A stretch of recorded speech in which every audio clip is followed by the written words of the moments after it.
morning class. I'm an economics teacher and I'm in the last part of the chapter, secondary sector. In the last video, we saw about the industrial impacts of industries on ecosystem. What was the impact of industries on ecosystem? Today, our topic will be measures to protect the ecosystem. What all measures or what all steps we can take to protect the ecosystem so that the ecological balance is maintained. There is a balance in the ecology. Now, industrial growth is required because it creates a big amount of job opportunities for us. That is utmost requirement of the population. But at the same time, it has a negative aspect. It hampers the ecological balance of the country or of the nation. So, in order to maintain a balance, there must be some measures which could protect the ecosystem. So, we are going to cover this. It's on page number 100, page 100. The first is introduction to eco-friendly technologies. We must cater towards eco-friendly technologies. Eco-friendly technologies means a technology which is very much supportive to the nature, a technology which is very much supportive to the environment that we live in. So there are some techniques like instead of canal or tubewell irrigation, the construction and use of ponds may be popularized. So in spite of hanging around the ancient methods, we must move to a modern method by using more and more of modern means of communication or modern means of technology. Second, the use of chemical fertilizers and pesticides may be minimized. Instead of it, organic forms of manures such as cow dung or green manure may be used for growing crops. So in spite of using more and more of pesticides, it's better to use cow dung or all the natural manures which is available as a free gift of nature. The third is use of biofertilizers may be encouraged for controlling pests. Use of biofertilizers. Biofertilizers are one which have no harmful effects or which are very much suitable for the crop even, and they keep away the pests or they keep away the insects and insecticides away from the crops. And the fourth is instead of using low-lying land for township, forestry may be adapted as forests help to restore the ecosystem.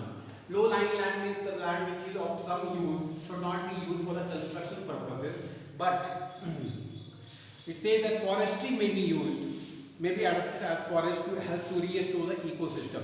More and more of forest, more and more of greenery, more and more of trees should be planted so that the ecosystem can restore itself. Wherever buildings are there, there must be some trees, there must be some plants around it so that ecological balance is maintained. This was the first one. The second is safe disposal of waste. Now the waste which have already been created, they should be disposed of in a much better way. Now first we have to categorize what are the different types of waste. Like for example, infectious waste, one that comes out from the hospital, one that comes out of the different stored water or the lakes or the ponds. The pathological waste is there, pharmaceutical waste is there, radioactive wastes are there. So these wastes are required to be categorized and accordingly the activities or the actions should be taken. Like for example, if there is a pathological waste, that should not be burned. If there is an expired medicine, that should not be burned in an open air. It should be dumped inside a mud or in a pit so that it does not harm the environment. Rather, some part of the soil will only be affected. The third point is dumping. Waste dumping to some extent represents the final stage of any disposal sequence. Dumping is basically a big pit is carved basically in a town or a small village, and wherein all the dust particles or all the waste of the towns are collected and dumped into a particular hole, so that there are no people nearby, there is no resident nearby, so that it does not affect them or does not ruin their quality of life. So dumping is the last and the most secure method of disposing of waste.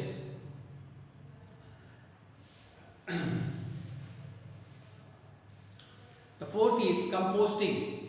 Composting is preparing of manures so that it can help for the it can further help for the trees growth or plants growth. Composting is a natural process in which biodegradable materials are decomposed by microbes and converted into manure. Basically, the aim or the target is to prepare the manure so that it can help the plants to grow.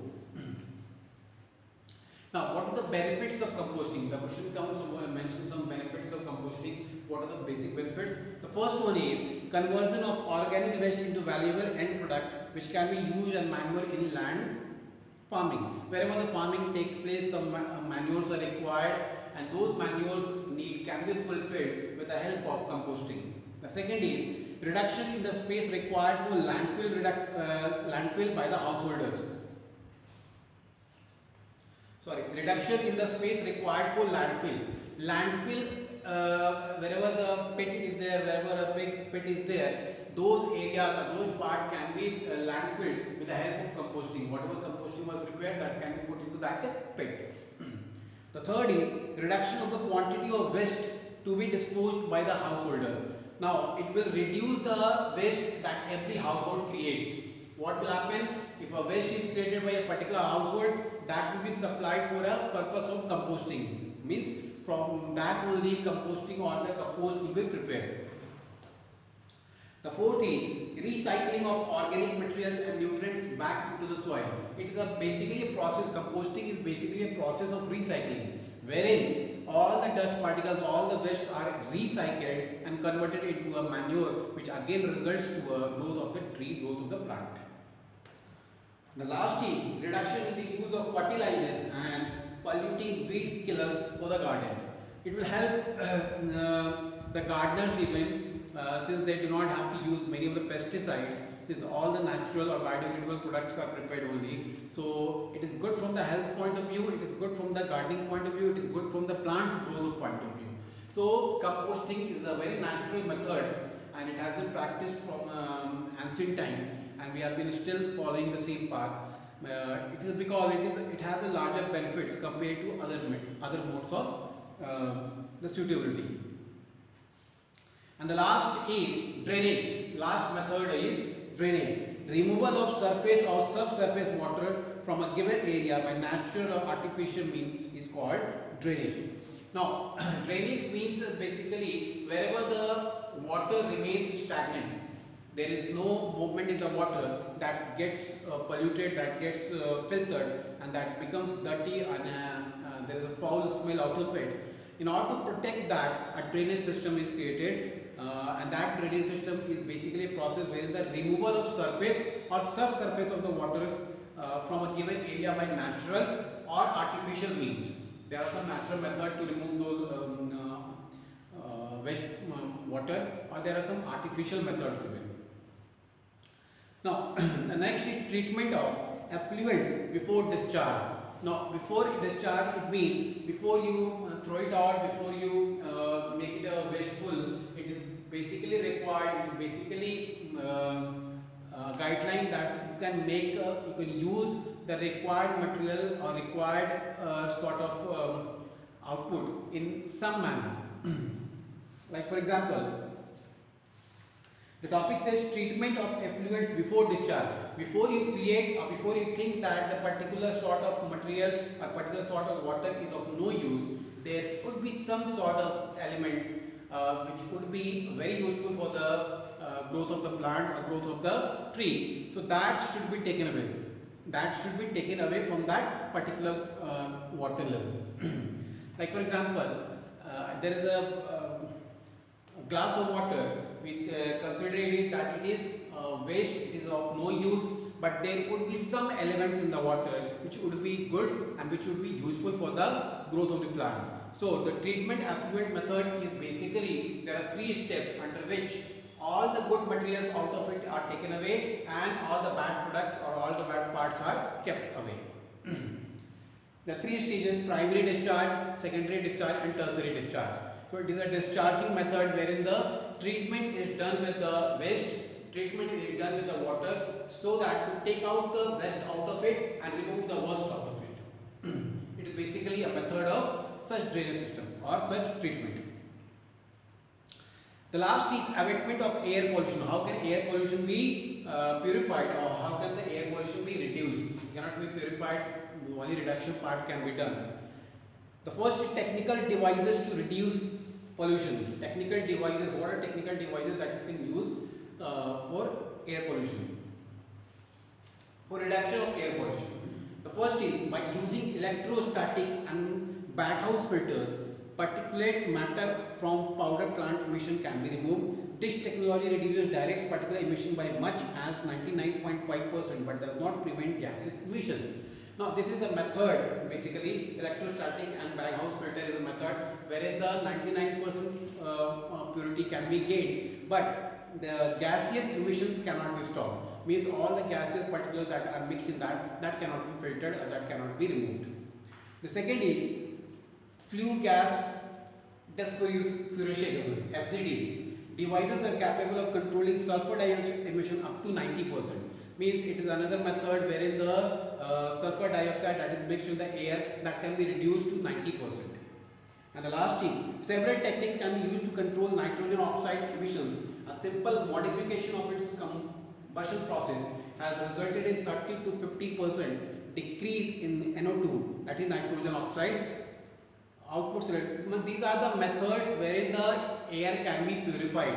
So these are the different chemical names which are used for. It is not very important for the examination point of view, since abatement of air pollution is a method only which is on a practical ground, on a practical aspect. It is not recognized or it is not well accepted.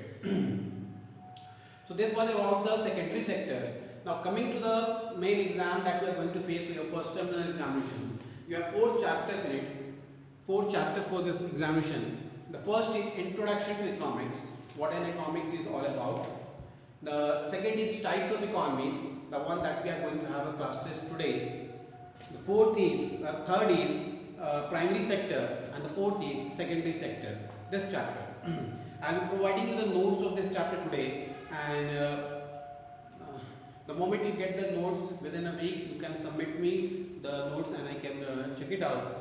And further we can plan for the test. As far as your Viva and your main examination is concerned, or first terminal examination is concerned, all the questions from this 4 chapters will only be there. First terminal examination and Viva questions. All the questions will be put up from these 4 chapters only. Thank you, class.